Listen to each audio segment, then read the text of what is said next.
Bom, pessoal, bom dia a todos. Muito obrigado por vocês que estão dedicando aí 1h30 da manhã dessa quarta-feira.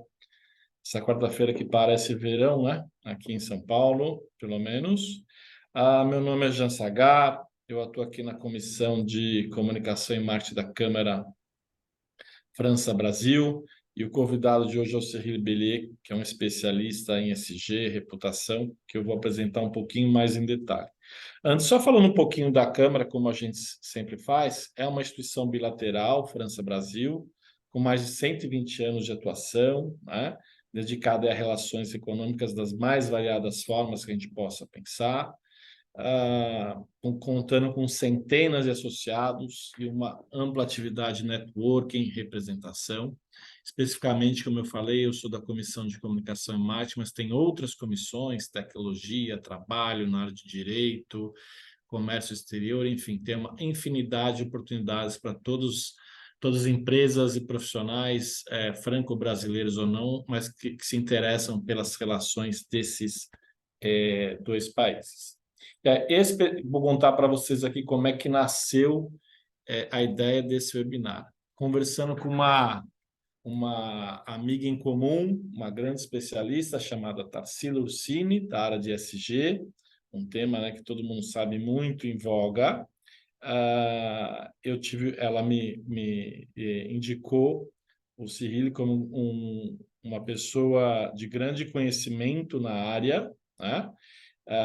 E a gente bateu um papo e ele trouxe essa ideia da gente falar sobre ESG e reputação, né? Sabendo que quando a gente fala de ESG, a gente está falando de ambiente, de atenção que as empresas têm com o meio ambiente, com diversidade de stakeholders e também com boas práticas de gestão e de governança. Tá? Daí nasceu o nosso Marcas Positivas, propósito da marca e ESG juntos para engajar clientes e colaboradores.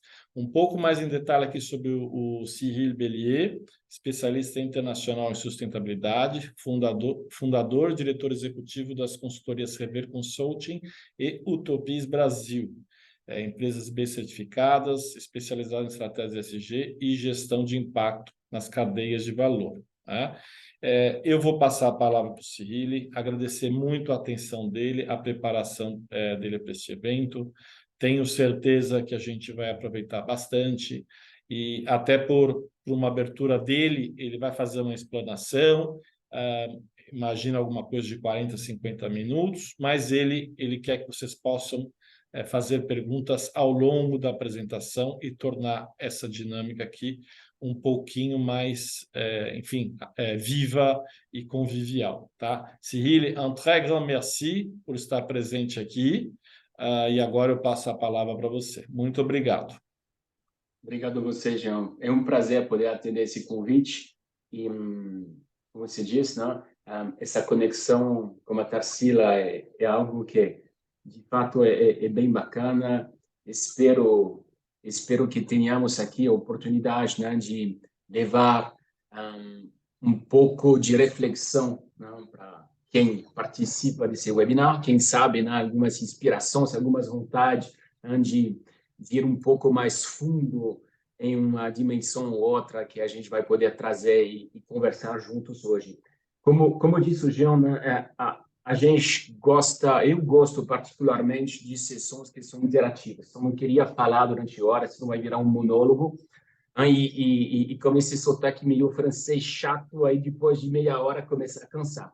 Então, fiquem à vontade, né, para me parar quando vocês quiserem. A gente dá um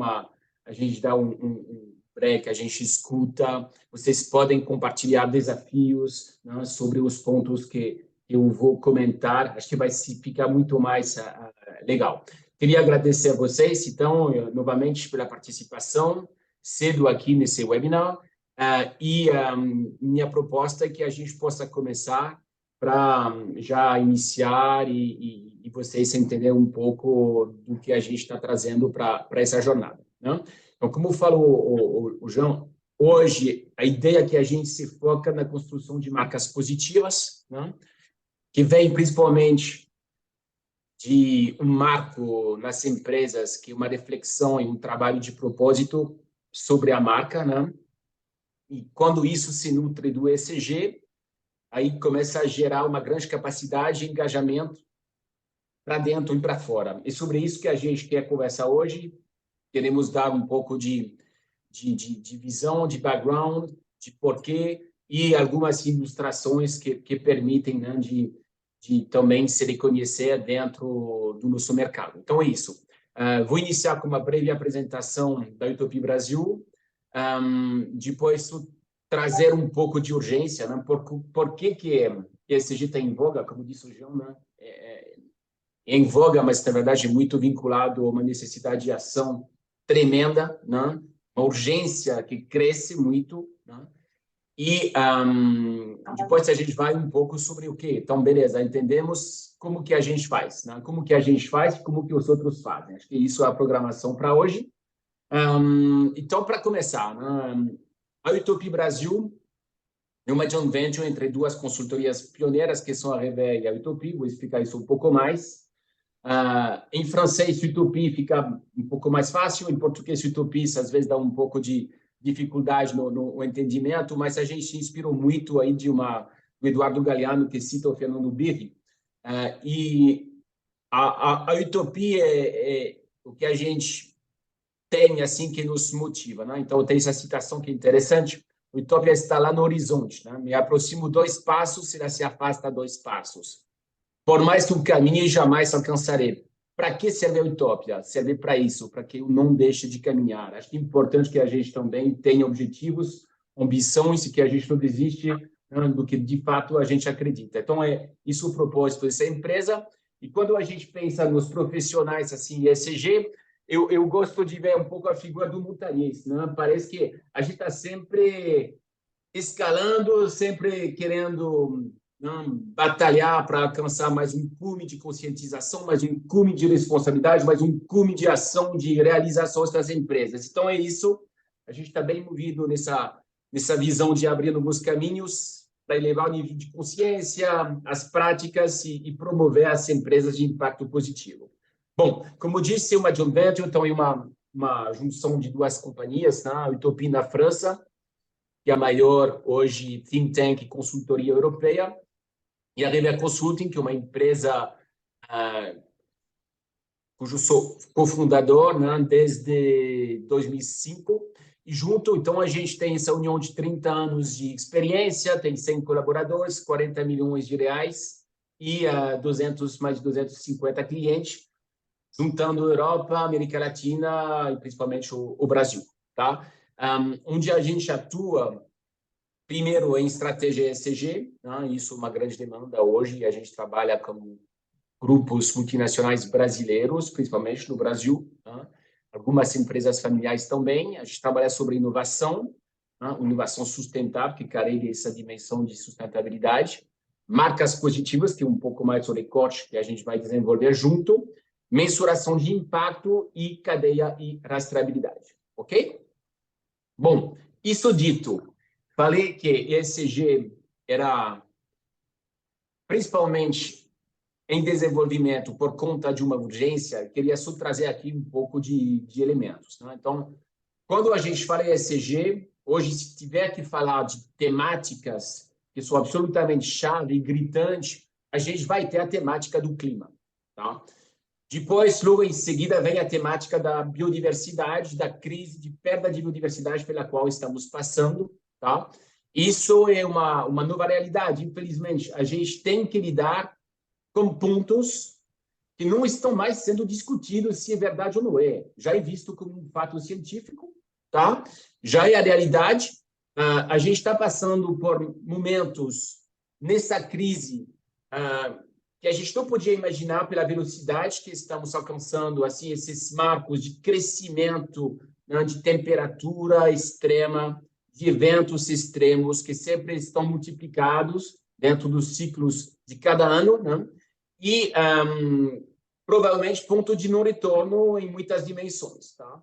E óbvio que isso tem consequência direta no negócio. Num país como o Brasil, né, que tem um PIB muito fortemente ancorado sobre a questão do agronegócio, você não tem como imaginar que isso não vai ser afetado no futuro. Você pega o Mato Grosso, que tem assim uma produção agrícola, né, como soja, que depende muito do ciclo de chuva, onde tem pouca irrigação, imaginar que isso não vai ter influência nos padrões de produção, na rentabilidade das empresas, no desenvolvimento do país, é algo absurdo. Então, a gente tem que conectar isso, não é só, meu Deus, a gente vai ter que ligar um pouco mais o ar-condicionado, não, é um pouco maior do que esse desafio aqui. A gente vai ter que, provavelmente, repaginar nossos modelos de negócio, entender os impactos e ser capaz de uma resiliência que provavelmente as empresas não encontraram nas últimas décadas onde elas operaram. Tá? Então, isso é o recado, alguns pontos aqui, né? Já está, infelizmente, quase feito, se não tem mais ação contundente que acontecem, né, nos próximos 5 anos, a gente vai estar nesse padrão de elevação de 1,5, tá? Isso traz já, provavelmente, estimativa de uns 100 milhões de pessoas abaixo da linha de pobreza, tá? Devido principalmente à questão agrícola. Vezes 5 em termos de fenômenos climáticos extremos, tá? E vezes 3 em termos de chuvas fortes, né? Que geram inundações. Então, isso é um padrão um pouco alarmista que a gente, infelizmente, tem que considerar e trabalhar. E se a gente olha para o lado da biodiversidade e desmatamento, que é um grande assunto discutido no Brasil, né? Desde 70 é o tamanho de uma França que sumiu assim do mapa. Então, a França é mais ou menos o tamanho do estado de São Paulo, um pouco maior, né, do que o estado de São Paulo, mas para vocês terem noção, né, dessa realidade, com uma agravação muito grande nos últimos anos. Então, a gente está aqui lidando com desafios novos e que vão permanecer e que requer da gente muita capacidade, muita habilidade, muita inovação e força de resiliência e convencimento. Tá? A gente fala de clima, de biodiversidade, mas não é só isso. Queria só trazer aqui a imagem do ODS, né, que as pessoas que lidam com ESG, vocês conhecem, né? Mas são outros desafios: fome, boa saúde, bem-estar, educação, igualdade de gênero, né? São desses 7 aqui da ODS. Isso é o nosso mundo. ESG são essas temáticas que existem, e quando a gente fala ESG, a gente faz sempre a conexão com o business. Então, o que esses pontos aqui presentes têm a ver com o meu business, o que isso vai impactar de forma negativa ou de forma positiva. Como eu vou poder me posicionar em relação a isso, desenvolver um planejamento e conseguir avançar no meu negócio do desenvolvimento, reduzindo, mitigando impactos negativos e maximizando impactos positivos. Então, isso é o cenário aqui. Tá? Nesse cenário, importante entender 2 elementos. Primeiro, aqui tem uma pressão maior, né, da sociedade civil. Tá? Então, coisas que aconteciam de forma mais pontual, hoje se repetem com cada vez mais força. Né? Essas organizações têm feito campanhas cada vez mais fortes, né? Ganhando o engajamento de muitas pessoas da população, e lembrando que muitas dessas pessoas são consumidores, são clientes de várias empresas. Então, pensando no B2C, é meio fácil de pensar, mas em B2B também isso reflete, né? A gente vê cada vez mais cláusulas ESG dentro, né, das políticas de compras das companhias, por exemplo. Então, mesmo no B2B, isso tem alguns efeitos. Tá? Então, isso, é um efeito cascata. Quando você recebe pressão para mudar alguns padrões de produção, isso vai ser depois transmitido dentro da companhia, sem dúvida. Então, isso é um fato importante. Outro fato que é fundamental é ligado à legislação. Quando tem esse nível de urgência, esse nível de pressão, obviamente que o papel do Estado é traduzir isso em novas normativas exigidas das companhias.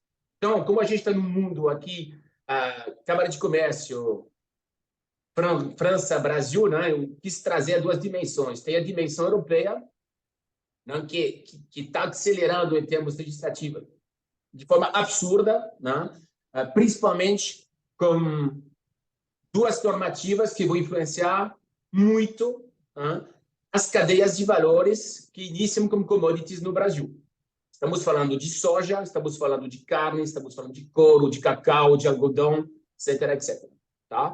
Então, primeiro, vou falar do regulamento da União Europeia sobre produtos livres de desmatamento, EUDR, né, que já deve entrar em vigor em 2024, né, onde tem aí uma onda nas companhias para se preparar para isso, porque vai passar a exigir das empresas europeias, né, toda essa justificativa que os produtos baseados nos commodities que importam são livres de desmatamento. Tá? Então, isso é algo que é bastante complexo hoje, requer sistema, requer due diligence para verificar de fato se requer um conhecimento dos seus fornecedores em um nível muito maior do que o atual, e requer plano de mitigação e de engajamento para mudar os patamares. Então, isso é algo muito importante para considerar. E, em paralelo, também tem essa discussão sobre sobre a devida vigilância, né, de sustentabilidade, que a gente fala de due diligence, de direitos humanos, de forma mais simples, que exigia também que as empresas... Então, existia já essa lei na França, que é a lei de vigilância, agora vai se traduzir numa lei europeia, né? Então não vai ser só dentro das companhias francesas que vai ser exigida, mas em todas essas companhias europeias, para comprovar que as cadeias internacionais são cadeias também que respeitam os direitos humanos. E a gente está falando aqui, né, de coisas um pouco mais compliance, né, de práticas trabalhistas, mas a gente está falando também aqui de trabalho forçado, de trabalho infantil, né, de discriminação, etc, etc. Então, são dois aspectos importantes. O Brasil ele não fica por fora, tá? Trouxe aqui um marco da semana passada, tá? Dia 16 de agosto, teve o decreto 11646, assinado pelo presidente Lula, que criou o primeiro marco aqui, né, de Estratégia Nacional de Economia de Impacto e o Comitê de Economia de Impacto. Então, isso é algo incrível de que aconteceu. Finalmente, a gente abriu assim, uma dimensão para conversar sobre todo esse ecossistema, né, de negócios de impacto e é um espaço importante para poder avançar sobre a temática ESG, criar parcerias, criar ecossistemas, né, positivos. E também tem um marco nacional de direitos humanos e empresas, que é o PL 572/22, né, para criar um marco que possa facilitar, né, o entendimento dos deveres, tanto das empresas quanto do Estado, em relação a direitos humanos. Então, existe hoje, claro, a Constituição, existe um arcabouço legal, mas a ideia é simplificar o entendimento disso, né, e todo o sistema de cobrança que vai junto. Tá? Então, quanto teve, para vocês fazer as conexões, né? Falamos de trabalho forçado em algumas vinícolas brasileiras no início do ano, tá? Basicamente, já teve ações, né, que foram tomadas para lutar contra essa situação, mas o nível de multa que foi aplicado foi absurdamente baixo em relação à gravidade dos fatos. Então, hoje, porque falta algumas engrenagens que permitem aqui, né, de trabalhar de forma a mitigar os riscos e a conscientizar melhor as empresas. Tá? Então, é uma evolução importante, né, e está caminhando muito rapidamente. Então, fiquem muito atentos a isso. Bom, agora vem a questão. Eu sou empresa, eu tenho minha marca, né? Pô, o que eu tenho a ver com isso e por que eu devo agir? Né? Acho que isso é algo que a gente tem que se fazer como pergunta. Então, a gente costuma dizer, né, que a empresa ela tem muita coisa que o governo não tem. Né? Então, primeiro, é uma dinâmica fenomenal em termos de concentração de capital, né, e de capacidade. Aqui são esses 70%, interessante, nas 100 maiores economias do mundo, 70 são empresas, apenas 30 são países. Tá? Então, quando a gente pensa a GAFA, por exemplo, nesse universo digital, fica mais fácil entender. Né? Você pega aí o Google da vida, é muito maior do que várias economias nacionais. Tá? Então, o poder do capital é gigantesco. Junto com o capital vem o poder intelectual. A gente está falando de gente que tem uma agilidade, um treinamento, uma formação que é excepcional. Né? Então, capacidade de articular soluções de forma muito rápida. Tá? Então, as empresas concentram esse poder econômico, tá? E toda essa agilidade que são os aceleradores de uma mudança, de uma transição para um novo modelo. Tá? Quando a gente olha para carbono, a gente fala um modelo de baixo carbono, que é a forma de operar, mas são muito mais facetas que a gente pode enxergar. Então, isso é a primeira visão. Aí, eu gosto de citação, estou trazendo aqui uma de Ben Cohen, né, que é o fundador da Ben Jerry, que foi comprada, né, pela Unilever, que vocês sabem, mas é isso, a empresa combina a criatividade humana, organizada o dinheiro, e faz dela a maior força no mundo. E bem isso que a gente quer dizer. Conclusão, nós temos responsabilidade. Nós que trabalhamos em empresa temos responsabilidade. E se a gente tem o mínimo de visão, o mínimo de consciência, e a gente entende que isso também tem a ver com business, então acho que é interessante. Queria também trazer uma outra dimensão, que é um assunto fundamental quando a gente fala de ESG. Legal, a gente tem visão, a gente tem consciência, mas os seus clientes, o consumidor não tem. Bom, então aqui eu queria trazer só um estudo que é bastante referência, né, dentro do mundo de branding, né, que é da agência Havas, o Meaningful Brands. Estou trazendo aqui os dados de 2022, porque o mais recente, né, não tem ainda, não incluiu o Brasil dentro do estudo. Então, alguns números aqui. Primeiro, eu acho assustador, tá? 74% das marcas poderiam desaparecer amanhã, ninguém ia ligar. Por que as pessoas iam ligar? Porque simplesmente não conecta. Tipo, se você continua na família Margarina, como sempre foi, tudo lindo, tudo bonito, tipo, não é exatamente hoje o que as pessoas buscam, querem. Né? Então, o que as pessoas querem? Elas querem que as marcas se posicionem sobre assuntos sociais e ambientais, que são essas questões que discutimos antes. Acho que isso é um ponto focal para que as marcas desenvolvem os seus atributos, campanhas e projetos. Tá? Então, isso é um primeiro ponto. E outro elemento aqui, então, isso 66% dos consumidores esperam que as marcas se posicionem sobre assuntos sociais e ambientais.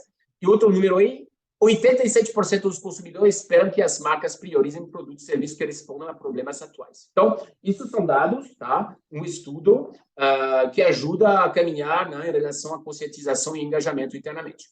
Outro elemento que ajuda, e não pouco, muito, né, é o fato de poder dizer o quê? Então, entendo o cenário dos consumidores, mas o que eu ganho com isso? O que é o poder do negócio vinculado a essa situação? Então, aqui, de novo, dados do Meaningful Brands de um lado.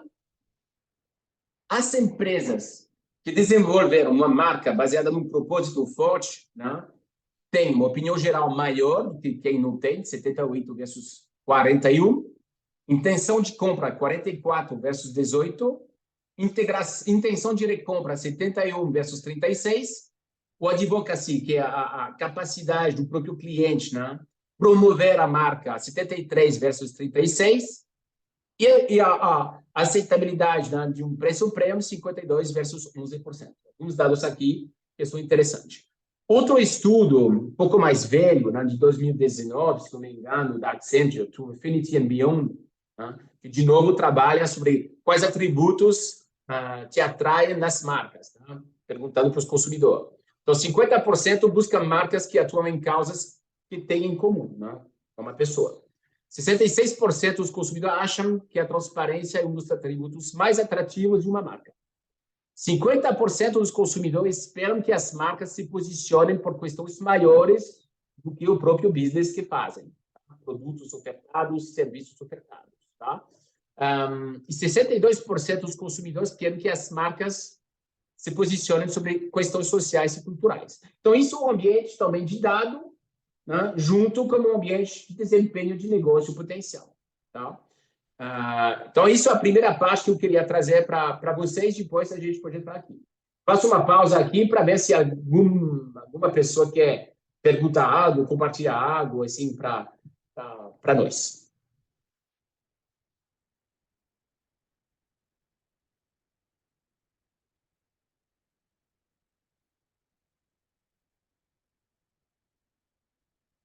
Não? Ok. Então, vamos seguir. Bom, acho que um ponto que queria trazer aqui, né, é que a integração do ESG, né, nas empresas, né, nas estratégias de negócio, nas estratégias de marca, se tivesse que reduzir, que resumir hoje, diria que passar de uma abordagem less bad para more good. Então, o que é isso, né?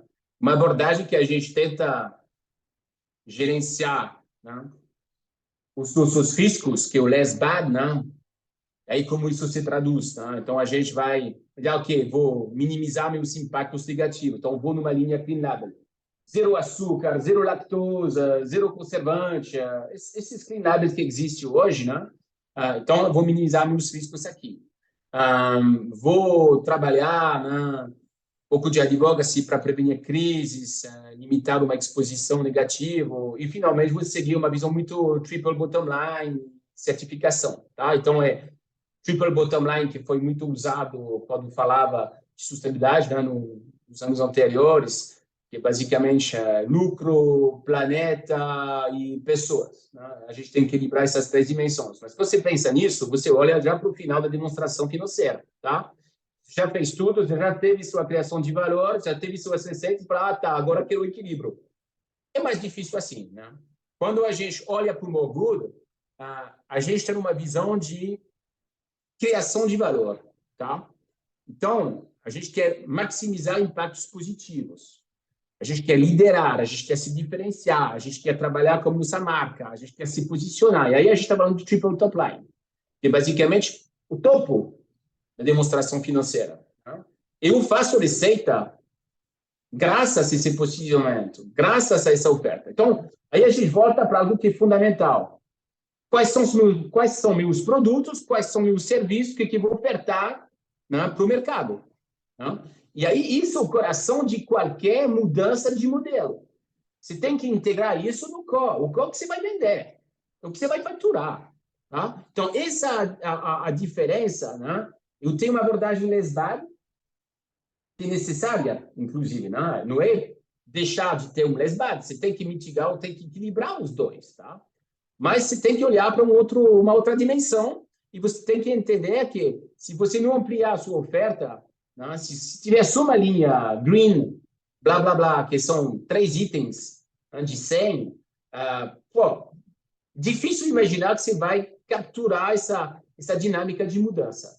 Né? Então, isso precisa ser acelerado e baseado em elementos, né, que são mais ligados ao LESBAC, de transparência, né, de entendimento dos riscos. Ok? Então, esse é o primeiro ponto. E quando a gente fala disso, a gente fala, na verdade, de seguir o mercado, né, de líderes que já entenderam. Se você pegar uma Patagônia, se você pegar uma VET, se você pegar uma Interface, que são grandes nomes, né, a ideia é essa, é que o propósito se torna algo maior do que apenas a busca por lucro. Né? E nesse sentido, a gente pensa realmente na integração.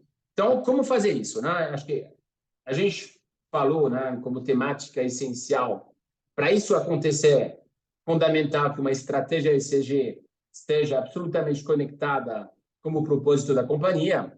E aí a gente está falando do what's your why, né? Basicamente, por que vocês nasceram como empresa. Né? Então, essa capacidade de formalizar as contribuições para a sociedade que a companhia busca, né? E de demonstrar o impacto positivo que ela tem. Então, isso, quando a gente trabalha o propósito de marca, é para isso que a gente olha. Tá? Mais uma citação para vocês aqui, né? Do Mark Twain. Os 2 dias mais importantes de nossa vida são o dia em que nascemos e o dia em que descobrimos o porquê. Eu acho que é um pouco isso que tem atrás, né? E aí, colocando um pouco mais de elementos. Né? Quem já passou por um trabalho de criação de propósito, de branding, já viu essas 4 dimensões do who, where, why, what, né? Que são trabalhadas geralmente. Tá? Então, queria só explicava um pouco a ti, e depois dizer que isso não basta, a gente tem que ter o como, né? Então, para passar um pouco desses elementos. Essas marcas líderes passaram por processos similares, tá? Então, primeira coisa aqui, a gente já falou o que é o why, né? O why é a razão de ser. Então, realmente, responder a pergunta por que existimos. Não é porque existimos sem olhar para fora. A gente tem que olhar esse contexto, entender dos desafios, das dinâmicas, dos impactos, e aí a gente começar a pensar, ok, então, visto isso, qual é a contribuição que eu quero, né, da empresa para a sociedade? Né? Qual a razão que vai fazer é que eu vou ter uma batalha maior do que simplesmente o fim do trimestre, né? E o dashboard que eu tenho que preencher. Tá? Então, a gente costuma chamar o why também de razão de ser, porque acho que expressa muito bem esse sentimento, né? Porque a gente existe, no papel social da companhia, né? Isso é o business, é ligado ao que a gente vende, né? Que seja serviços, que seja produtos, né? O que vai dar vontade aos clientes de preferir trabalhar com a nossa empresa, comprar da nossa empresa do que o inverso, né? Então, isso é o why, tá? A razão de ser, e quando você lê um propósito que é, eu quero ser a melhor empresa de massa do mundo. Provavelmente eu teve essa reflexão atrás, tá? Ser a melhor empresa de massa do mundo, entre nós, isso não agrega muito para ninguém, tá?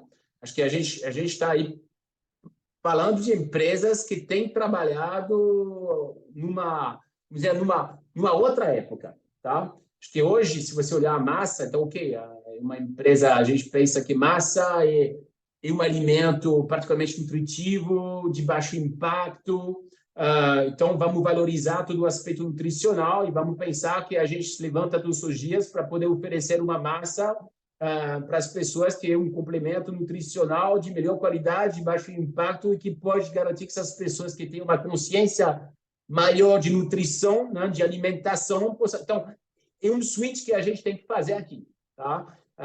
E não sou especialista em massa, sou gosto de comer massa, então não vou me estender mais desse assunto, mas é para dar um pouco uma visão disso para vocês, tá? Aí tem uma reflexão que deve acontecer também sobre o who, né? Que é a questão da ambição, né? E quem queremos ser. Então, é uma visão de pessoa, né? E uma visão também de nosso objetivo de negócio. Qual a pegada que nós, né, empresa, queremos deixar dentro do nosso mercado. Então, se eu sou essa empresa de massa, que quero pegar essa bandeira de nutrição, óbvio que eu vou querer mudar o meu mercado para que, de fato, todas essas massas, as outras empresas de massas, acabam me seguindo, mudando elementos aqui nutritivos, que são melhor e posicionando melhor e talvez promovendo melhor uma melhor alimentação, etc, etc. Ok? E isso é importante porque com isso, né, a gente consegue entender melhor a diferença entre o what e o where, né? O what é o que a gente mais vê hoje, né? Que basicamente as pessoas falam o que oferece. Melhor empresa de massa do mundo, e aí a tendência é pegar esse gancho e explicar que você tem um aparelho produtivo super interessante, bom, que a tua massa ela tenha os melhores ovos, né? E acabou. Tá? Então, não é tanto o que nos oferecemos, isso é importante, vai ser importante que uma vez você trabalhou o why ou o who, para que o what ele seja a forma de tangibilizar a razão de ser dentro da oferta e dentro da proposta de valor. No inverso, tá? E consequência do why, e consequência do who, e consequência do where também, que é o ponto de ter uma leitura sobre o mercado, né? Sobre todas essas tendências e necessidades e entender de onde você vai querer sair. Né? Então, o ponto, voltando à massa, a gente vê um problema de alimentação, ganho de obesidade fenomenal, né? Tanto do lado infantil, no Brasil, quanto também em outras camadas da população. Então, isso é minha leitura. Eu saio de uma realidade, daí vou me transformar junto com a minha proposta de valor. Tá? Então, isso é um pouco esses elementos que são fundamentais para uma integração ESG. É difícil imaginar que vamos passar por uma mudança de modelo, tá? Se não tem reflexão desse nível. Tá? Aí a gente está fazendo, melhor dos casos, a gente está tendo uma continuidade, a gente vai melhorar algumas ações. É ruim? Não, não é ruim. Mas, visto a urgência, eu acho que a gente vai ser bem devagar para se adaptar a uma nova realidade. Tá? E aí, provavelmente, tem alguém, corre o risco que alguém entenda isso antes de você, e tem uma empresa que passa na sua frente, né? E que vai usar todo esse potencial e se diferenciar. Tá? Bom, então, é isso aí. Depois tem o como. Né? Para o como, tem alguns aqui, são 6 pilares que a gente sempre trabalha. Né? Então, primeiro tem que ter pilares, tipo que nem uma estratégia clássica, né? Você tem que ter alguns pilares, trabalhar a sua oferta, você trabalha a sua operação, né? Você trabalha pilar de capital humano, não sei lá, você define aqui e você vai elencar, né? Depois ações vinculadas a objetivos e compromissos e KPIs. E gestão. Quando a gente fala ESG, a gente fala de como qualquer outro business. Compromisso, gestão, né? E depois vem a parte de governança, treinar as pessoas para que seja entendido, ajustar o sistema de bonificação, os prêmios da companhia, as parcerias e o ecossistema que precisa criar para ir junto, e como você vai falar disso para dentro e para fora, né? Como novas campanhas. Então, é um modelo, né, de mudança estabelecido numa forma de gestão clássica, né? A gestão, ela não muda, né? Tem que ter objetivos, tem que ter monitoramento, mensuração e tem que ter incentivos. Acho que o mundo funciona sempre um pouco assim, tá? Então, isso aqui é um ponto bem, bem importante dessa explicação. Tudo bem aqui? Estou vendo uma mão Cyril, levantada.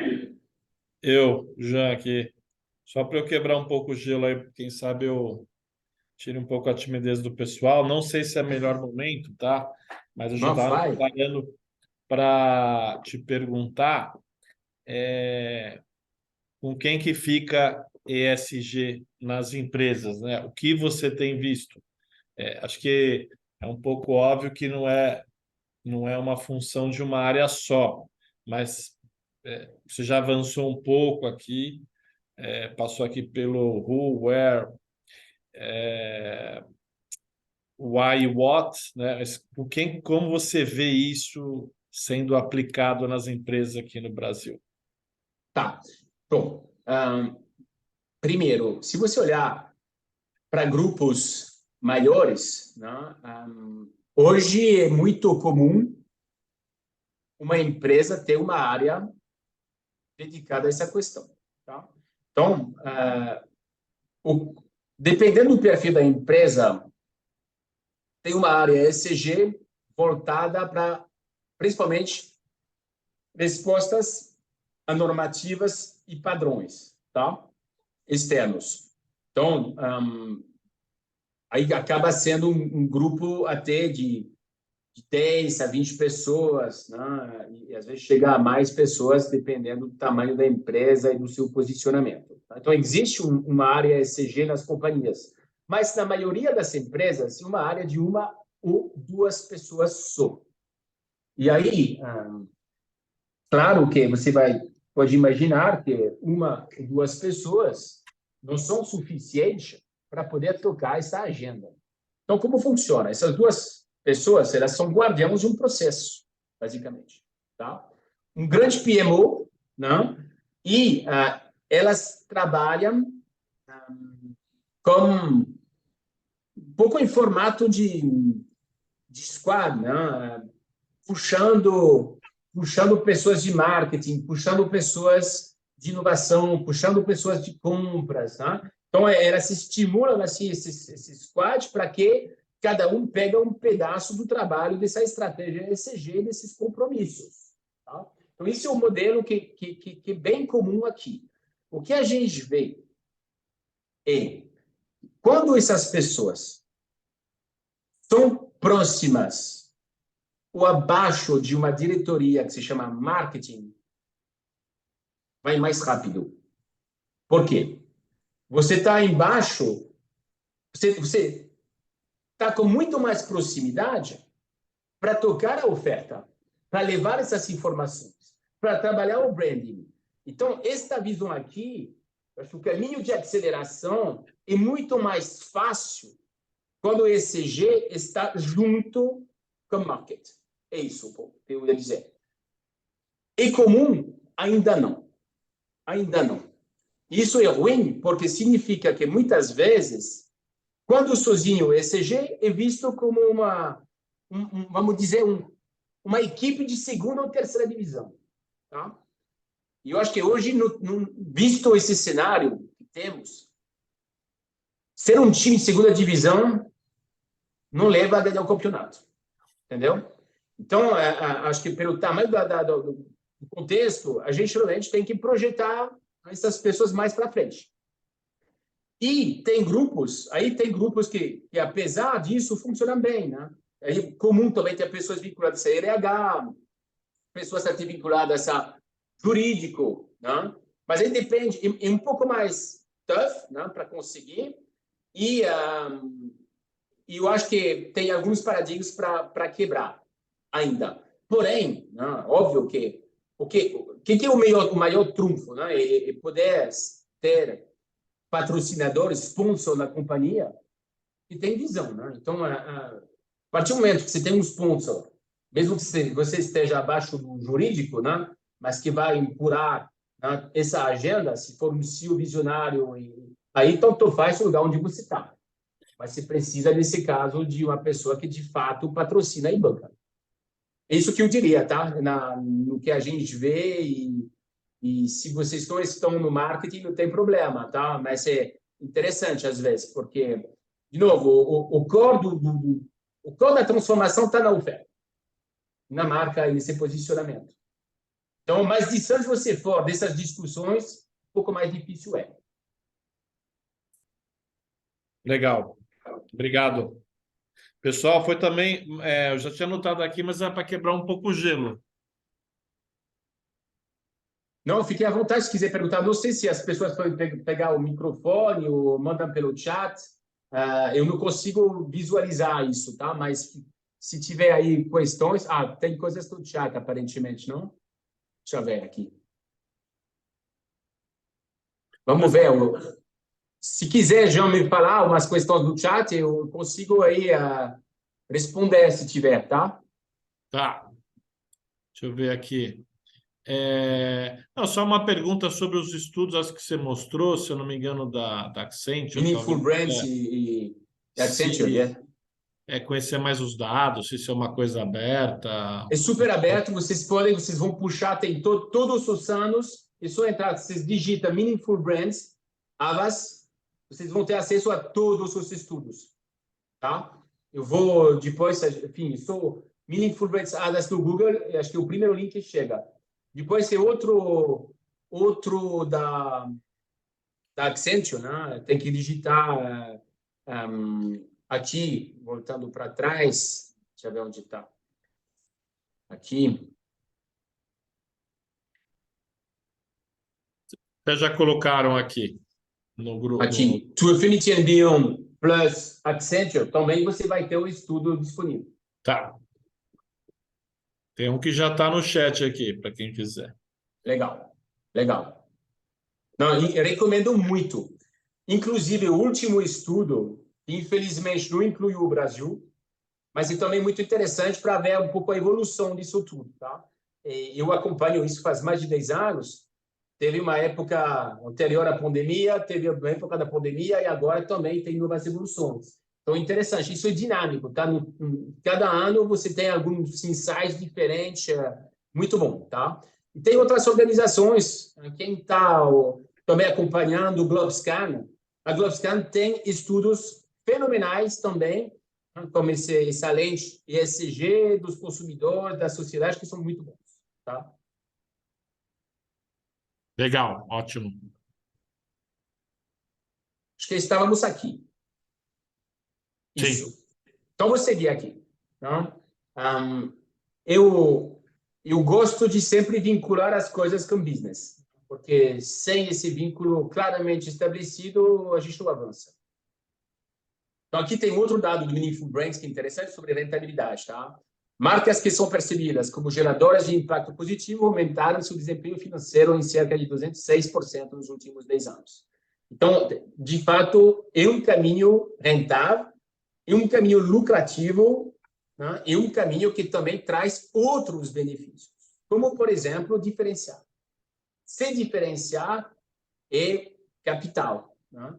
Então, fazer que os consumidores, os clientes preferem trabalhar com você por essas questões, né? Quando isso é bem trabalhado, é o que permite alimentar a rentabilidade, simplesmente. Então, isso é um elemento de diferenciação importante, tá? Depois, isso, olhando para a direita, isso tem impacto, né? Porque a diferenciação impacta principalmente o triple top line, que é a criação de valor da companhia, tá? Então, a gente está falando aqui, né, de vendas que se revertam assim em receitas, lucro, etc. Então, tem um impacto de negócio forte e tem um impacto na sociedade também, né? Isso é importante entender. Isso dá sentido, né? No mundo empresarial, muitas vezes a gente tem ações soltas. E acho que trabalhar uma pauta e seja bem feita conjuntamente com marcas positivas dá uma coluna vertebral. Então, começa a organizar, né, uma sequência de ação, as coisas fazem sentido, uma coisa leva a outra, que leva a outra, que leva a outra. Acaba criando uma narrativa que as pessoas conseguem entender e vão se engajar naturalmente por esse entendimento. Acho que isso é importante também, tá?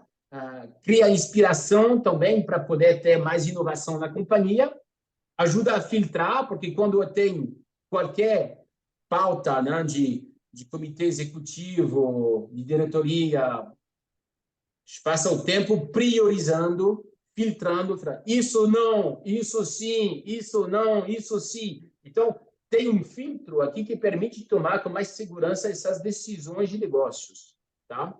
E outro elemento que para mim é fantástico e fundamental hoje, principalmente no Brasil. Todos os executivos com quem a gente conversa valorizam isso muito, que é o atrair e motivar.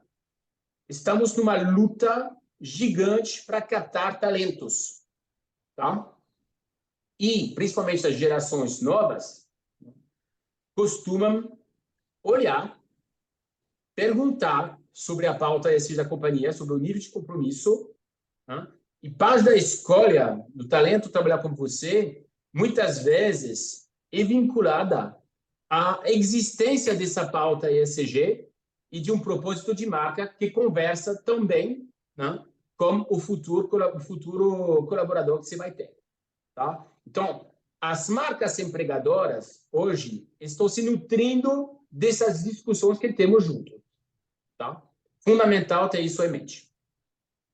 Dependendo do mercado, a gente atende empresas no digital, a competição é absurda por talento. Tem uma falta tremenda de gente para poder atender. Então, é quase uma questão de vida ou morte da companhia para poder crescer.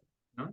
Então, é atrair, fidelizar, fazer que as pessoas que já estão crescem. Né? Então, tudo isso é muito importante dessa dinâmica.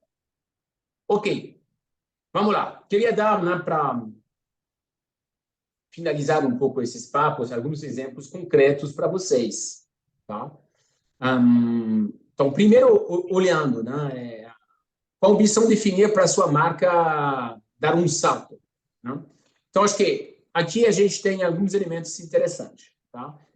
O bom é acompanhar a visão do mercado. Né? E quando a gente fala de mercado, a gente fala do mercado financeiro, onde a pauta ESG provavelmente a mais forte. Tá? Então, há empresas que dependem de investidores hoje, principalmente quando são investidores internacionais, recebem essas demandas de agenda ESG. A gente foi contratado inúmeras vezes por demandas de investidores que obrigaram a companhia a abrir um novo capítulo chamado ESG na companhia e para que dentro de um tempo determinado haja uma estrutura, uma estratégia, um roadmap ESG. Então, isso é algo fundamental, né? Isso foi impulsionado pelo Larry Fink, da BlackRock, mas hoje está em muitos fundos de investimento como uma pauta central. Outra coisa que queria trazer, quando a gente fala de impacto positivo, a gente fala muito de empresas B. É um movimento que cresceu muito no mundo, também muito no Brasil. No início, então, são empresas que basicamente estão mais interessadas em fazer o bem do que em fazer um bom negócio, né? Então, é bom negócio com impactos positivos. Aí você tem maior empresa aberta que a Natura, mas hoje tem Arezzo, tem Movida, né? Tem a Maiterra, tem várias empresas que entraram, inclusive Utopia e Reverso somos certificados, somos empresas pequenas em relação a essas outras, mas para dizer que uma pauta que vem um pouco mainstream, que uma certificação que vem um pouco justificar, é difícil ter essa certificação bem, tá? Olhar para 5 dimensões, bem complexo. Então, acho que é algo que se valoriza no mercado. E a gente está vendo, inclusive, interessante a Arezzo comunicar também, né? A Nespresso, que entrou como empresa B, dentro do seu label, né? de etiqueta que o cliente vai ver na vitrine, se for uma loja que vai entrar. Então, está começando a aparecer e ganhar essa força, né? E o Brasil está, na verdade, sendo um país destaque em termos de progressão. Interessante que agora vem muitos grupos que são grupos familiares. Grupos familiares eu acho que é a coisa mais interessante para trabalhar, né? Porque os donos são muito comprometidos com a perenidade do business, né? Às vezes, nas empresas convencionais, você fala como CEO, fala, não vou me comprometer com isso porque não está dentro do meu mandato de gestão. Ok, eu posso entender, é difícil se comprometer com algo que não está no seu mandato de gestão, mas esse papo não existe como empresa familiar. O mandato de gestão é para a vida toda e para a vida dos filhos, tá? Então, acho que é interessante que aí tem oportunidade, se vocês trabalham em empresa familiar, acho que hoje é fantástico para poder levar essas pautas e avançar, tá? Então, isso é importante ter em mente, e se vocês têm uma pauta séria, pensar numa certificação B é algo que faz muito sentido, tá? Quem se interessar, depois podemos conversar mais sobre isso. Depois queria voltar na questão da abordagem less bad, more good, tá? E dizer que o fundamental é escolher um pouco os seus pontos. Então, para concretizar, né? As empresas, acho que isso ajuda a ter um pouco de inspiração, mas as empresas que fazem esse equilíbrio entre less bad e more good têm pontos que vão escolhendo. Então, primeiro, ser radicalmente transparente. Fundamental. Tá? A gente fala de transparência radical. Não há espaço para fazer as coisas escondidas. Não, tem que ser claro, porque se não fizer isso, promete o risco de ter também algumas campanhas, né, para cutucar e questionar é muito alto. O greenwashing não tem mais espaço hoje, não. Eu acho que teve muitos abusos e tem assim muitos grupos que só vasculham, né, essas estratégias, compromissos, e depois os resultados se questionam e fazem campanha. Comprometer-se com uma neutralidade de carbono também é algo está no resbate, o mínimo que se deve fazer hoje, tá? Uma empresa que não trabalha uma pauta de neutralidade de carbono, que seja 2040, 2050, uma empresa que vai deixar passar o bonde, tá? Porque quando vai bater as regulações, vai ter que fazer a força, sem tempo, sem pensar. É aí que dói e aí que traz para baixo os resultados. Então, tem que antecipar um pouco aqui, tá? Desenvolver cadeias produtivas locais numa lógica de resiliência também, isso é fundamental. No mundo global, a gente abusou, né? Imaginar que tem 2, 3 países que vão ser assim as fábricas do mundo, hoje não está nas pautas de discussões. Porque quando dá um problema, você não recebe desses países. Aí para tua capacidade de venda, para teu aparelho produtivo, para teu mercado, não dá. Então, interessante, porque a gente fala muito disso do setor de moda. o Brasil é um dos poucos países que ainda tem um tecido industrial forte em relação à moda, tá? Isso não existe nos Estados Unidos, não existe quase mais na Europa, né?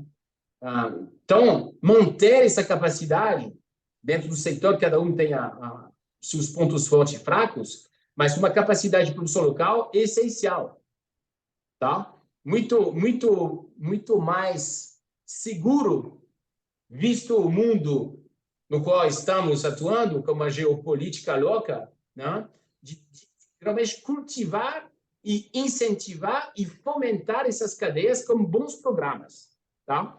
E acho que parar de pensar que ter 2 ou 3 linhas green é a resolução da vida, né? Acho que tem que começar a dizer o quê? A gente quer chegar a 100% de green. E aí significa, obviamente, tirar, né, tudo que é lesbado em termos de impacto negativo. Então, isso é a pauta do lesbado que vocês vão ter que discutir.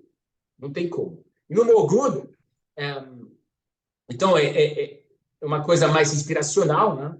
Que essa posição da empresa sobre o que vou me posicionar, qual a batalha vou escolher, né? Que bandeira vou levantar, e que isso conversa com a história, com o DNA da companhia. Então, essa reflexão tem que acontecer, tá? Depois, engajar o consumidor, fundamental, porque sem o consumidor, o cliente engajado, nada rola. Você nunca vai vender seus produtos. E aí, mobilizar internamente, se adaptar, né, uma governança ESG, que são os modelos. Você fez a pergunta, João, né, mas como que é um pouco esse modelo? Então, isso que vai ter que pensar e talvez vai ter que mudar, tá? Então, isso é importante. Dando alguns exemplos de empresa. Então, o primeiro exemplo que vem da França aqui, que é interessante, que é o do Galeries Lafayette. Então, como que o que a gente conversa se traduz? Eles criaram o Go for Good, tá? Para uma moda mais responsável. Então, eles meio que são um grande varejista, né, de moda. Tem a loja famosa de Paris, mas tem várias outras no interior, né? Então é comum ter, né, um Galeries Lafayette dentro das capitais regionais e cidades menores. E aí veio como que a gente trabalha a pauta ESG dentro da nossa companhia. O que isso significa para nós?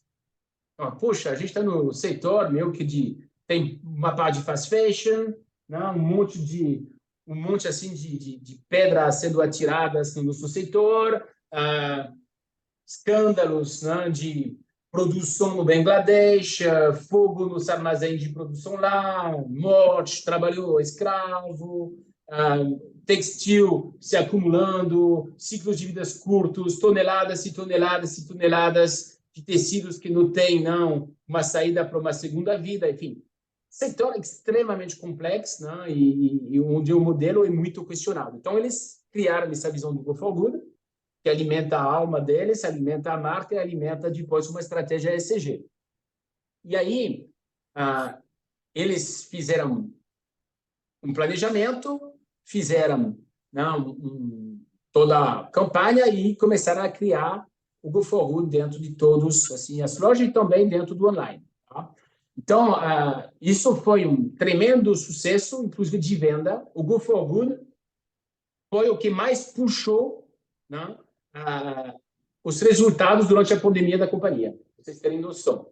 A Lafayette só conseguiu se sair bem nessa situação por conta dessas campanhas e posicionamento. E isso bate, né, como que a gente ajuda expectativas dos consumidores e conseguiram avançar, né, e ter números muito expressivos graças a uma robusteza, não só do posicionamento, dessa diferenciação, mas também porque eles foram transparentes, publicaram todos os critérios para um produto ser Go for Good. Então, tem meio ambiente, saúde, desenvolvimento social, produção local. Todos têm critérios abaixo, e aí, para um produto ser Go for Good, ele tem que se qualificar, pelo menos, em um item desses pilares. Tá? Então, a regra do jogo está clara. Tá? Não tem nada escondido. tá? Então, o consumidor, ele acredita, não? Porque ele vê, tem transparência, e aí tem onde isso vai se aplicar. Moda, beleza, joias, alimentos, homeware, enfim. Isso é o lance. Isso gera campanha, para vocês verem o ciclo completo. Então, um monte de campanhas, aí como você engaja estrelas, VIPs, né? que vão abraçar a ideia, né? E aí vai as publicações e vai aí a taxa de vamos dizer, de amor, né, que cresce para a companhia, para esses produtos, e assim vai. Né? No final, porque o mundo não é perfeito, também você relata e reporta sobre os desafios. Então, eles têm aqui, no plano estratégico, os objetivos 2024. Aí você vai ver pelas bolinhas do lado direito da tela, que sobre algumas coisas estão bem, sobre outras não estão. Então, também tem um report, transparência novamente, né, para poder acompanhar uma iniciativa como essa. Então, isso é uma inspiração, né, de uma marca icônica francesa, né, para homenagear a Câmara Francesa, a gente trouxe esse grupo, mas não é o único, tá? Depois, vindo também da França e já presente no Brasil, né, um pouco a mesma lógica, criar. Então, como se traduz o propósito? No Act for Good, Act for Food, perdão. O Act for Food é o que cristaliza a estratégia ESG do Grupo Carrefour, incluindo o Brasil.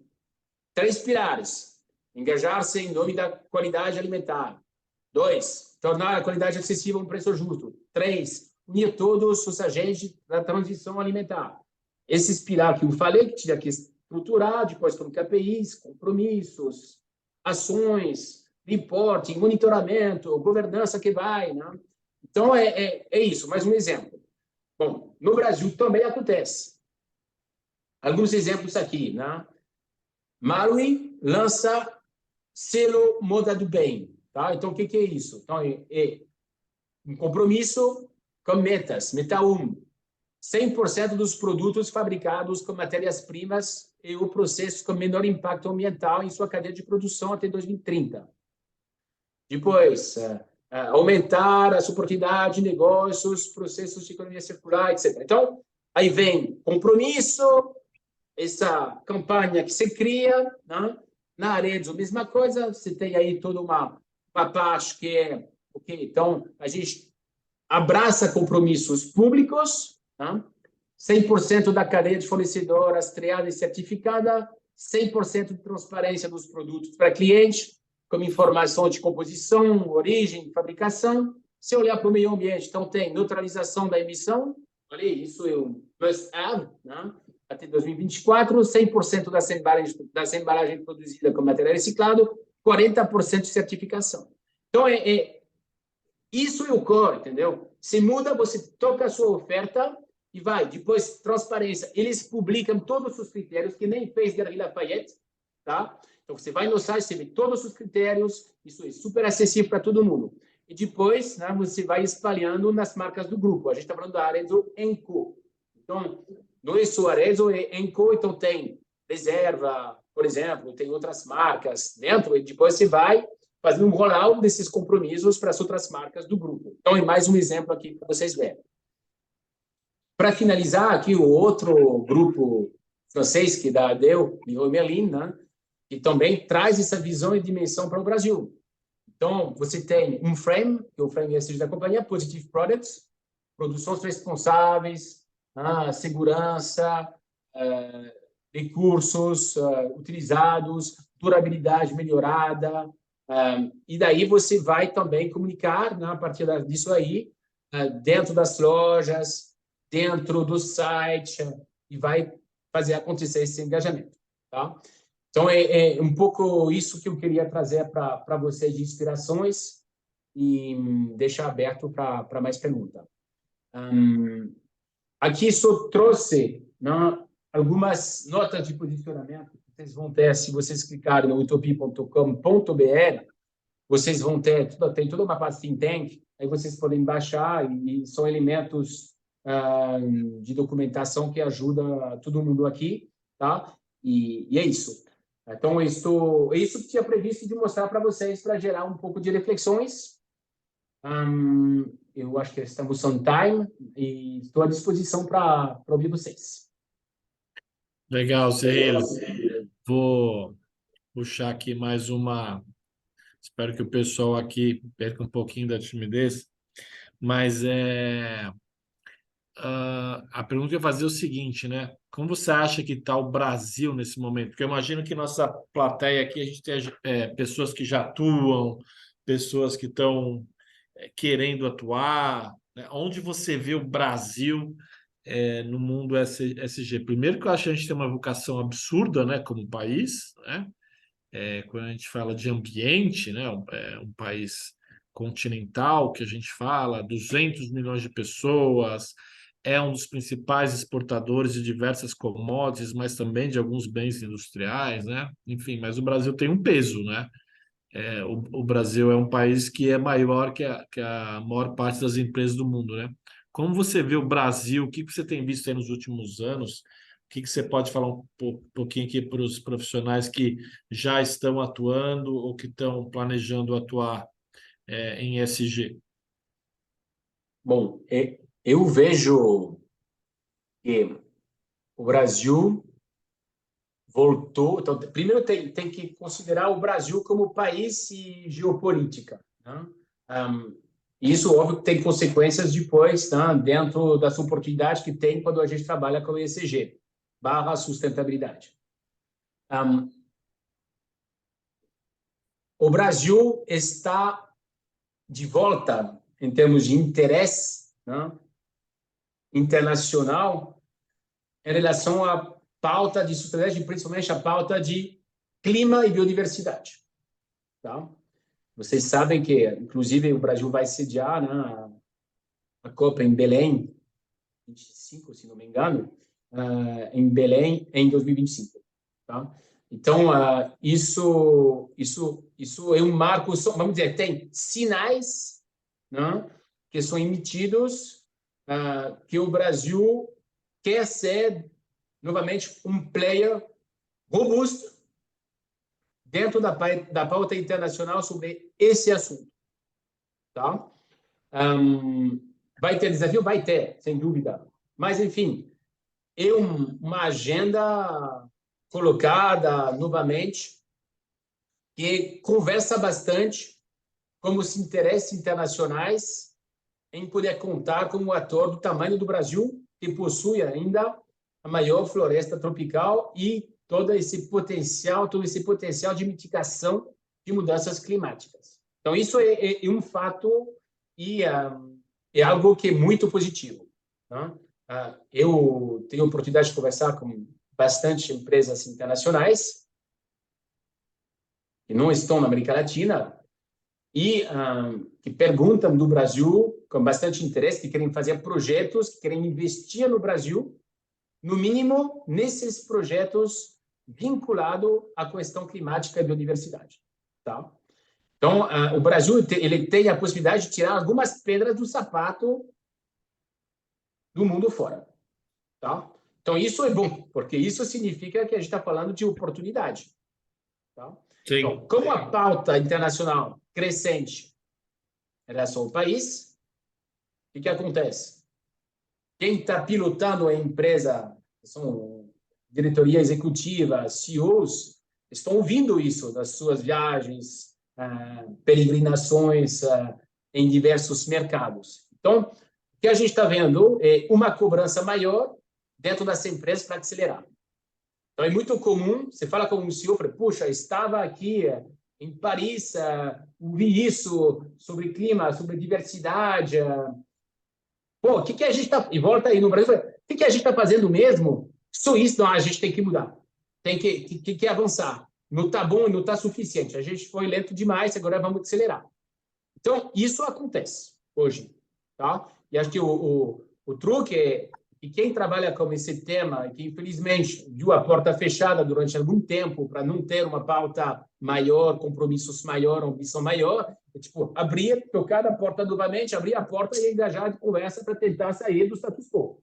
Então, acho que é muito, muito oportuno. É o mercado, acho que o mercado assim, né, dependendo do posicionamento um mercado que é sensível a esse discurso, eu acho que o ideal é conseguir equacionar, né, os custos, né, para que seja acessível a mais gente do que hoje. Isso quando você pensa no B2C. No B2B, também tem a sua relevância cada vez mais crescente, porque para poder cumprir uma agenda climática, por exemplo, você depende da sua cadeia, né? Tem muita pegada de carbono que é importada. Então, você, mesmo no B2B, ter um propósito, uma agenda muito sólida, ajuda os clientes a progredir. Então, isso é interessante porque você cria esse mundo de oportunidade. Legal. Vou pegar agora perguntas aqui que estão vindo do chat, né? Vou integrar aqui a do Lúcio com a da Thaís. Entendendo, Lúcio, é como trabalhar a cultura na empresa antes de lançar o programa SG. Então, talvez assim, ele perceba que talvez na organização dele e outras organizações, ainda não está claro que a empresa precisa entrar e adotar essa abordagem, né? Então, como lançar isso? E a Thaís pergunta se isso pode ser desmembrado, né? O que a gente chama às vezes de baby steps ou first step. Eu posso começar só mais para o meio ambiente ou só mais pensando no impacto em todos os stakeholders, partes interessadas envolvidas. Eu posso começar mais com a governança. Então, assim, acho que o desafio aqui é assim, como começar, né? Numa empresa que talvez a cultura ainda não permeia, isso não é tão latente que é uma necessidade, né? E se desmembrar, quais seriam os primeiros passos e se faz sentido, às vezes, você escolher uma das frentes para você ter uma largada um pouco mais robusta. Tá. Bom, são várias perguntas. Vou tentar organizar um pouco minha resposta. Primeiro, a gente está um pouco na situação do ovo da galinha sempre, né? Então tem que começar pelo planejamento, a estratégia, ou tem que começar pelo letramento, o engajamento. Eu acho que não tem a perfeita receita. Acho que o negócio é começar, tá? Então, para começar, que a gente vê como tendo resultado positivo, né? E primeiro mostrar essa relação entre riscos e oportunidade, tá? Então, você tem que claramente apontar para riscos ambientais, sociais, como isso pode mexer como planejamento estratégico da companhia. Então, se você se transformar num radar, né, que traz questões que não são discutidas tão seriamente pela liderança, que você embasa isso com dados, pesquisas, benchmark de empresas que são competidoras e que já estão atuando nessa pauta, você vai criar, provavelmente, você vai ter uma receptividade maior. Tá? Então, eu acho que isso é absolutamente fundamental. Depois, a grande maioria das empresas do Brasil já tem algumas ações. Então, às vezes não é rotulado como ESG, mas quando você tem produção, geralmente tem pessoas que trabalham na parte de gestão ambiental, né? E aí, às vezes, tem até certificações, ISO 14000, etc., que estão já operando, mas que não são rotuladas como tal. Então, acho que tem um grande papel de costura que consiste em trazer, meio que, valorizar o que já existe, dizer, não, isso também é ESG, isso também é ESG, isso também é ESG, e meio que criar uma transversalidade e mostrar que a empresa já começou, já tem coisa super relevante, que ela tem que ir um nível acima. E mostrar claramente o que é o nível acima e que isso tem, de novo, isso pode se traduzir em bons negócios. Tá? O letramento e treinamento, eu acho que ele tem que acontecer, em primeiro lugar, para a liderança. Tá? E para que isso aconteça, Acho que tem já que conectar, tem que achar um caminho de conectar como CEO, como um VP influente que vai carregar essa temática, que vai querer. Tá? Então, acho que é importante trabalhar procurando o apoio de pessoas um pouco mais sensíveis e é difícil não encontrar dentro de uma diretoria, hoje, uma ou duas figuras mais sensíveis a esse tema.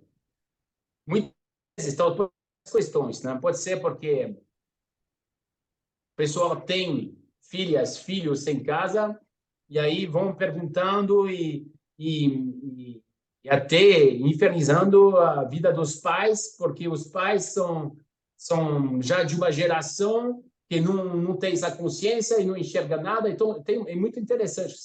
Você toma um café aí como o pessoal fala, sabe que meu filho, minha filha está assim, me bombardeando e com isso eu já mudei a minha visão e já estou pensando que ela não tá errada, ou ele não está errado. A gente tem que mudar uma realidade. Então, rola coisas assim.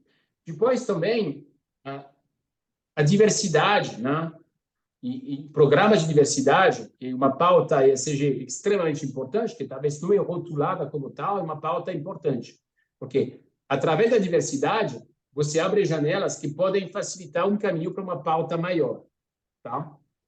Então, isso é muito bom e a gente recomenda, se isso for um caminho mais RH, tem o benefício de estar abaixo do RH também, às vezes. Esse é um. Trabalhar a pauta diversidade é o melhor caminho para engatar uma pauta ESG mais abrangente.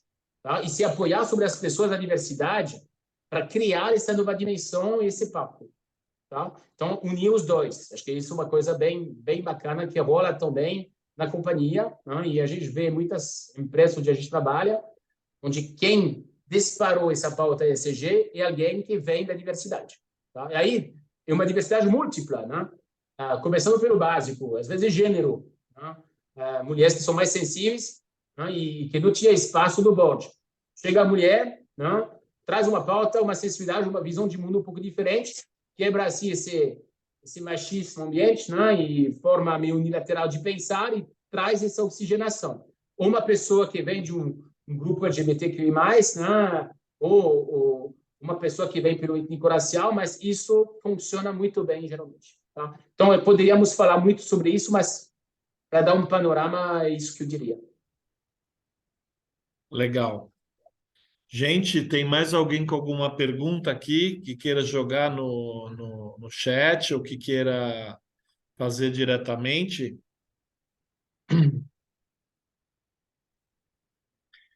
Senão eu vou fazer mais uma aqui.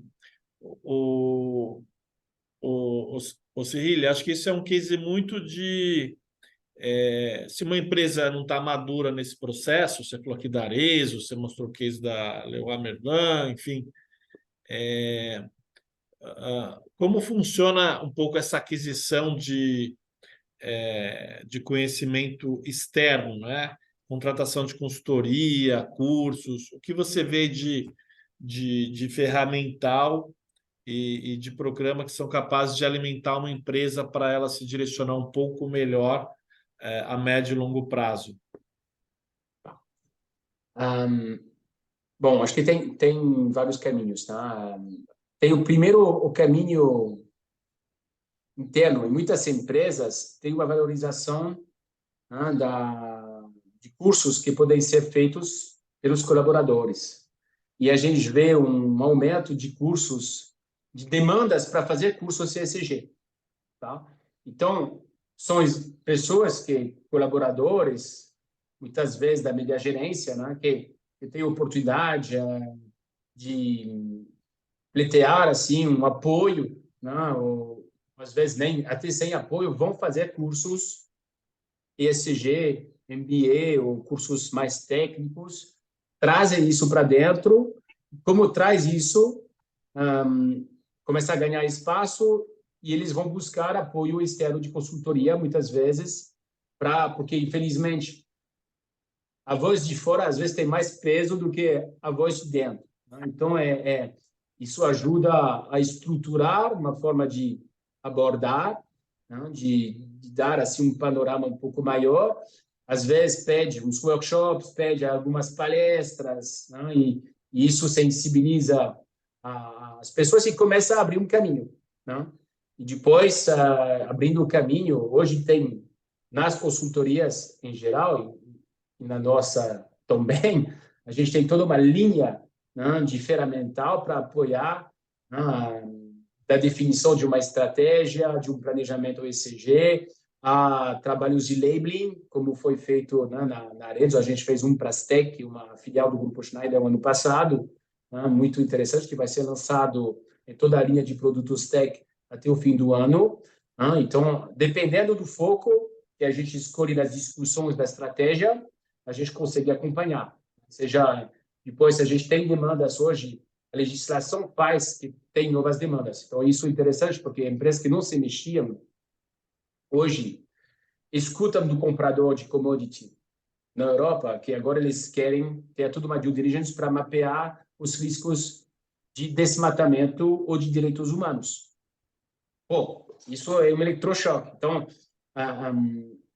às vezes isso ajuda, né, e dá um pouco de força às pessoas que tinham perdido a voz e vai e cria, né, essas condições para que as transações podem seguir, né, o fluxo desejado pelo planejamento de negócio.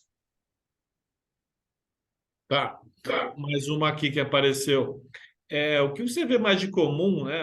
Quais são os casos mais comuns de quando essa pauta não avança numa empresa? Você acha que falta clareza estratégica, tem uma visão de questão de custo, enfim, sabe como a gente fala em tecnologia? A gente fala de quais são os impedimentos para eu Deal atingir breakers, uma feature, enfim, para Uhum. eu passar na frente do meu concorrente. O É. que é de mais comum em empresas que estão patinando, que não conseguem avançar numa velocidade adequada? E como você falou que daqui a 2040, enfim, em algum momento, vão se ver muito, né, atrasadas enfim, com impactos para trás Sim, gente. sim. O que você vê Então, mais como claramente uma visão, uma falta de visão estratégica, não? Isso é o mais comum. E aí, quando tem uma falta de visão estratégica, acho que a gente tem que fazer o meia-culpa e olhar e dizer, puxa, por que eu não consigo levar essa visão para cima?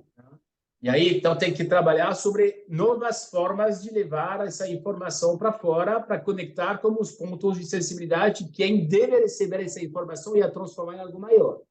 Aí vem muito o uso de benchmarking. Isso é louco como o poder do benchmark, sabe? Você mostra o que outros do mesmo setor fazem, que você não faz, parece que mexe com o ego de quem define o negócio da companhia e o planejamento estratégico. Então, acho que é isso, é mexer com o ego, mexer com o espírito de competição que as pessoas têm para tentar voltar a ter a oportunidade de uma nova conversa.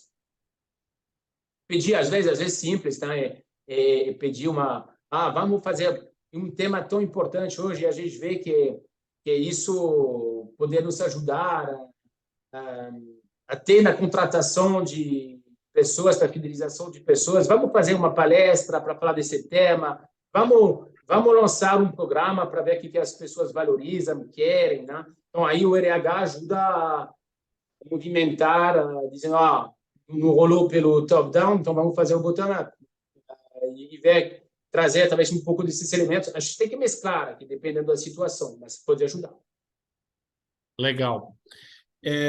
Cília, a gente está quase encerrando aqui o horário. Você quer deixar alguma mensagem, falar um pouquinho de novo dos seus contatos, como você se vê ajudando aqui, Sim. pessoas interessadas, se pudesse aí, agradeço aqui em nome da Câmara a presença de todos, a ajuda da Paula e da Adri aqui na organização e divulgação, ao Cyrille, obviamente, mas deixa uma mensagem final aqui para a gente, quem quiser se conectar com você, obviamente muito fácil via LinkedIn, mas se tiver mais alguma informação. Então, eu também queria agradecer, né, o convite, João, a oportunidade e me colocar à disposição. Aqui são meus contatos, tá? Tanto na Utopia quanto na Rever, também pelo LinkedIn, fácil encontrar. E queria incentivar vocês todos, né, a realmente fazer o máximo para poder avançar nessa pauta tão importante, né? Eu sei que falei da figura do montanhista, às vezes parece que a gente está frente a uma montanha mesmo, e que é muito complicado subir, né? Mas é isso, um pouco do seu karma. E falando de karma, então vou trazer o Dalai Lama aqui para simplesmente incentivar vocês, né, em relação a esse desafio da mudança. Então, é isso. Se você acha que é pequeno demais para mudar alguma coisa, tente dormir com um mosquito no seu quarto. É isso. Vamos ir com uma nota leve, seguir para nosso dia. Agradeço a todo mundo e até a próxima. É isso. Obrigado, João. Obrigado a todos. Tenham um ótimo dia. Tchau, tchau. Tchau, tchau.